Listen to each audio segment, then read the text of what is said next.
Hi, how are you? అందరు ఎలా? Welcome to Deepu's world. Okay, ఈరోజు మెయిన్ చిన్న పూజ ఉంది అనమాట.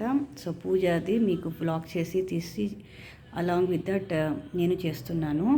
ఇది వైభవలక్ష్మి పూజ అంటారు. చాలామంది మన తెలుగు వాళ్ళకైనా ఇక్కడ బెంగళూరులో ఉన్న వాళ్ళకైనా తెలుస్తుంది. పూజలో ఏమేమి పెట్టుకున్నాను అనేది మరీ చెప్తాను. ఇప్పుడు ఇది చూడండి, ఇది చిన్న స్టవ్ అన్నమాట. కర్పూరం స్టవ్ అంటారు. ఇది దాని బిళ్ళలు అన్నమాట. ఓకే, సో ఇది ఇలాగ పెట్టి ఇలాగ పాలు కాస్తున్నాను. ఇక్కడ అమ్మవారికి నైవేద్యం చేయాలన్నమాట. సో నైవేద్యం ఏం చేస్తున్నాను అనేది చెప్తాను, ఒకసారి చూడండి. ఓకే, ఇది పాలంతా కాసినాక డ్రై ఫ్రూట్స్ ఆల్రెడీ ఇక్కడ రోస్ట్ చేసుకొని పెట్టుకున్నాను ఘీలో. సో ఇప్పుడు ఇది పాలు కాచాక కొద్దిగా ఉప్మా ఉంటుంది కదా, ఉప్మా రవ్వ, అది కొద్దిగా వేయాలన్నమాట. అది చక్కెర, కొద్దిగా నెయ్యి, ఈ డ్రై ఫ్రూట్స్, కావలిస్తే ఒక అరటిపండు, ఇవంతా వేసి మనము ప్రసాదం చేసుకోవాలి. ఓకే, సో ఇది ఇలాగా పూజకి రెడీ చేసుకున్నాను. తులసమ్మ అయినాక ఇది ఏమేమి ఉంది అనేది ఇప్పుడు మరీ చెప్తాను.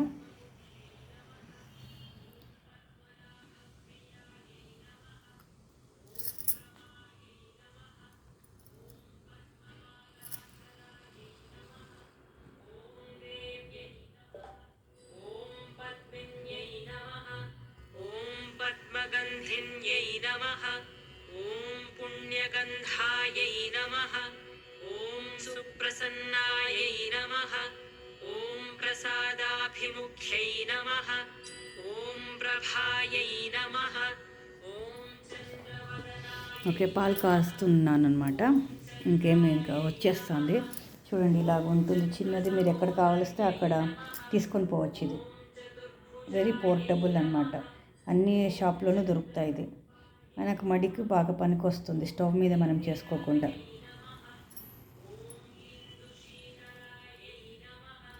ఓకే, పాలు కాస్తున్నాను. చూడండి, ఇది ఇక్కడ ఉంది కదా, ఇది రవ్వ వేసాను. ఇది షుగర్, ఆర్గానిక్ షుగర్. అయినాక ఒక అరటిపండు ఉంటే ఇక్కడ కనిపిస్తుంది కదా, అరటిపండు వేసాను అనమాట. సో ఇలాగా ప్రసాదము అందాజుగా చేసుకొని ఒక ఇద్దరికి ముగ్గురికి, మీ ఇంట్లో ఎంతమంది ఉంటే అంతమందికి వీలయ్యేటట్టుగా చేసుకోవాలి. నాకు కొద్దిగానే చాలు కాబట్టి.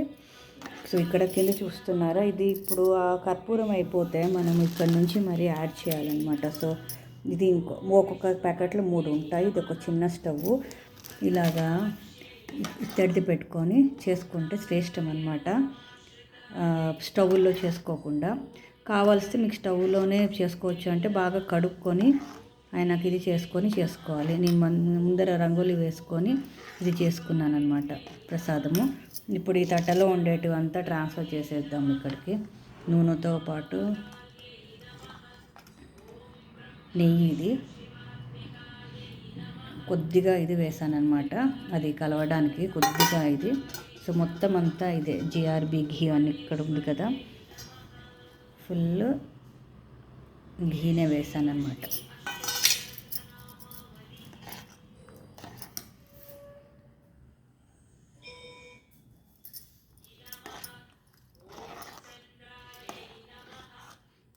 చూడండి అయిపోయింది.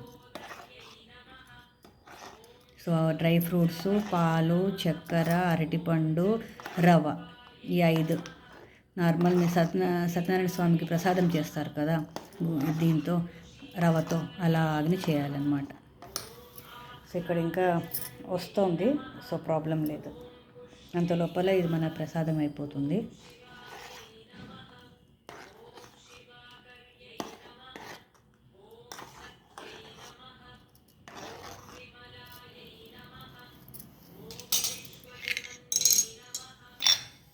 ఇది కూడా చూడండి, ఇదే సేమ్ ఇలాగనే తీసుకున్నాను. కనిపిస్తుందా ఇప్పుడు? ఇది ఇంకంతా అయిపోయేకొచ్చింది. సో ఇంకొకటి నెసెసిటీ లేదు. ఐ థింక్ మనము దీంతోనే అయిపోతుంది.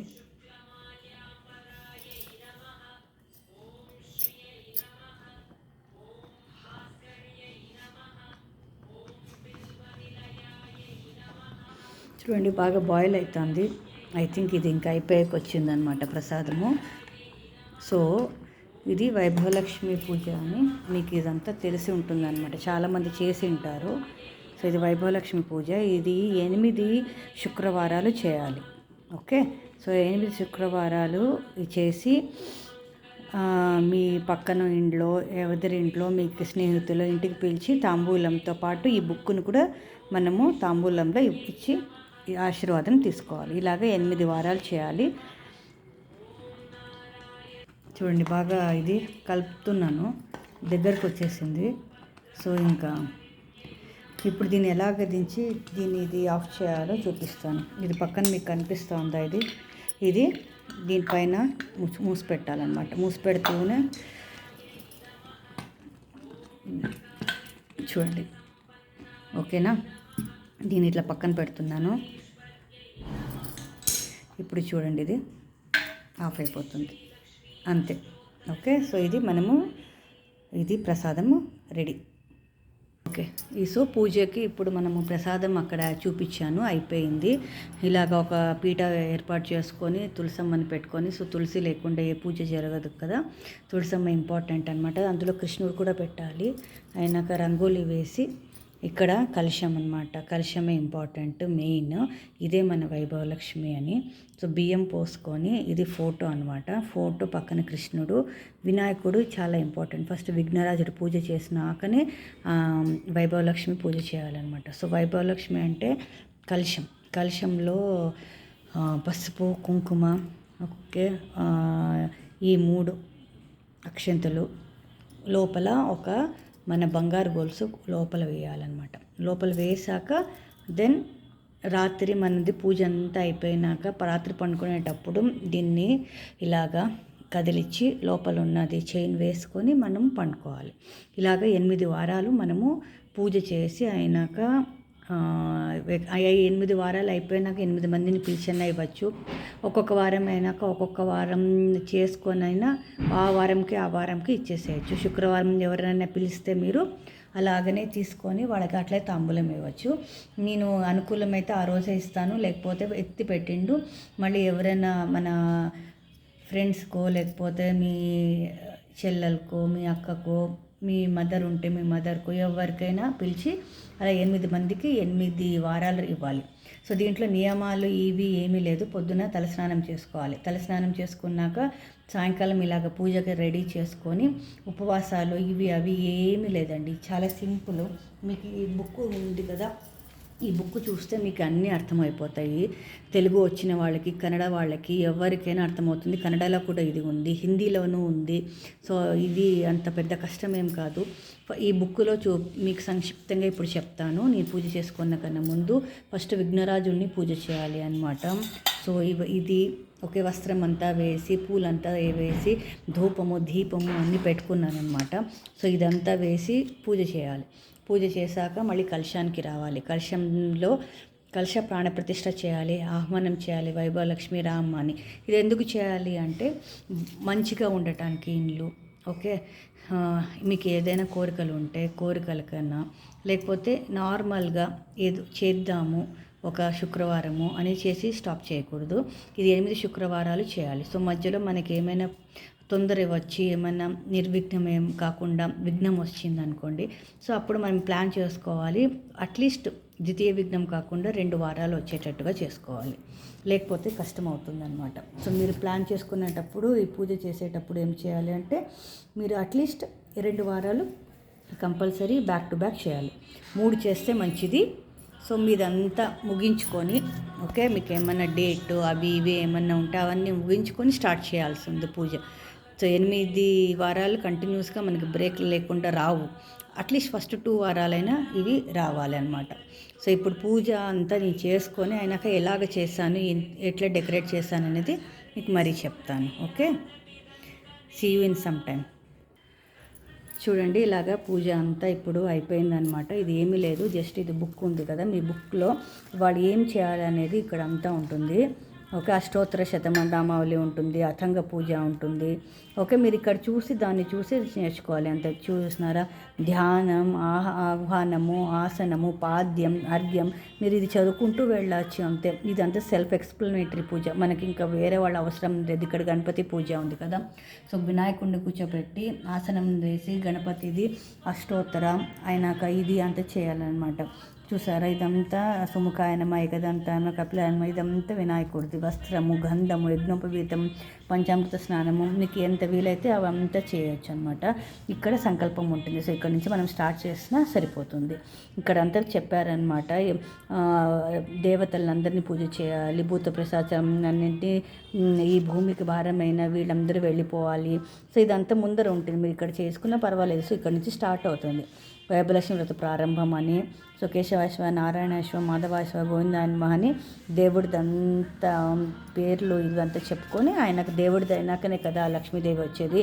అయినాక వినాయకుడు వస్తాడు మధ్యలో. వినాయకుడు నిర్విఘ్నంగా పూజ జరపాలి అని చేసి ఆయనకి ఇవంతా చెప్పుకొని వెనకాల కథ ఉంటుంది. ఆయనక నైవేద్యంకి అంతా రెడీ అయింది. టెంకాయ కొట్టాలన్నమాట ఎవ్రీ శుక్రవారము. ఇది వైభవలక్ష్మి వ్రత కథ ప్రారంభం అనమాట. సో ఇది ఎట్లా వచ్చింది, ఏమి వచ్చింది, ఎవరెవరు దీని నుంచి ఇది చేశారు, ఎవరు చేయొచ్చు, చేస్తే ఏమవుతుంది, ఇవంతా కథ ఉంటుంది. మామూలు వరలక్ష్మి వ్రతం కథ ఉంటుంది కదా, అలాగనే ఇట్లానే అష్టలక్ష్మి స్తోత్రం చేసుకోవచ్చు. అందరు 8 మంది 8 తీసుకొని చదువుకోవచ్చు. సో ఇట్లా సంపూర్ణం అనమాట. ఇలాగ మీరు 8 వారాలు చేసి 8 మంది ముత్తైదులకి పిలిచి ఇంటికి పిలిచి ఒకే రోజన్నా ఇవ్వచ్చు అని ఇట్లా తాంబూలం రెడీ చేసుకొని ఇలాగ పెట్టుకొని అయినాకన్నా ఇవ్వచ్చు. లేదు బ్లౌజ్ పీసు, గాజులు అని పెట్టానమాట. సో అవన్నీ తీసుకొని వచ్చి ఈరోజు చేసేసి మీరు రేపటికైనా పెట్టుకోవచ్చు. లేకపోతే ఆ రోజే పిలిచి పూజ అవుతూనే చేసుకోవచ్చు. అది మీ ఇష్టం అనమాట. ఎవరు ఎలాగ చేసినా అదేం పెద్ద ఇది కాదనమాట. సో ఇలాగా అన్నీ పెట్టుకొని ఇప్పుడు లాస్ట్కి నీరాజనం చేసి ఇది చేస్తే అయిపోతుంది. సో ఇది వెరీ సింపుల్ అండ్ ఈజీ. మీకు ఏమి ఇష్టార్థ సిద్ధాలు ఉన్నా కానీ, ఏమైనా పని అవ్వాలా ఉన్నా కానీ, ఇంట్లోని ఏమీ లేకపోయినా కానీ ఏమైనా చేస్తేనే చెప్పాలి అని కాదనమాట. ఇది కావాలి అది కావాలని అనుకుంటా ఇండ్లు బాగుండాలి, హ్యాపీగా ఉండాలి, అందరూ బాగా ఉండాలి, ఇంట్లో వాళ్ళందరూ అభివృద్ధి చెందాలి, మంచిగా ఉండాలి అనే దానికోసమైనా చేయొచ్చు. ఓకే, ఏమి సంకల్పం లేకుండా ఇది కావాలి అది కావాలని లేకుండా కూడా చేయొచ్చు. ఇట్లా 8 వారాలు చేసి చూడండి, చాలా బాగా మీకు అనిపిస్తుంది. ఎవ్రీ ఫ్రైడే తలస్నానం ఒక్కటి చేసుకోవాలి, చీర కట్టుకోవాలి, డ్రెస్సులో చేయకూడదు, అది మనకు తెలుసు కాబట్టి. సో అది మళ్ళీ నేను చెప్పలేదు, ఇప్పుడు గుర్తుకొచ్చింది చెప్తున్నాను. తులసమ్మది పెట్టుకోండి. ఈ వింటర్ సీజన్ కదా, అన్ని ఆకులన్నీ రాలిపోతున్నాయి, బట్ ఇంత మటుకు ఉంది.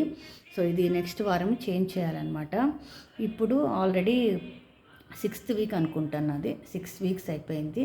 సో ఆ మనకి ఇప్పుడు డౌట్ వస్తుంది, ఒక వీక్ అయిపోయినాక మనకి ఏమైనా ఆటంకం వచ్చిందంటే ఏం చేయాలంటే మళ్ళీ మనం ఫస్ట్ నుంచి చేయాలండి. ఓకే, అలా ఒకసారి నాకు వచ్చింది, మళ్ళీ స్టార్ట్ చేశాను అనమాట.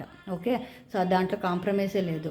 2 వీక్స్ కంపల్సరీ చేయాలి. 3 వీక్స్ చేస్తే మంచిది, బట్ 2 వీక్స్ కంపల్సరీ చేయాలి. సో 2 వీక్స్ అయిపోయినాక మీకు ఏమైనా బ్రేక్ వచ్చినా 3rd వీక్ అని మళ్ళీ చేసుకుంటూ వెళ్ళొచ్చు. అలాగే 8 వీక్స్ చేసి అమ్మవారి ఆశీస్సులు మీరు తీసుకోండి.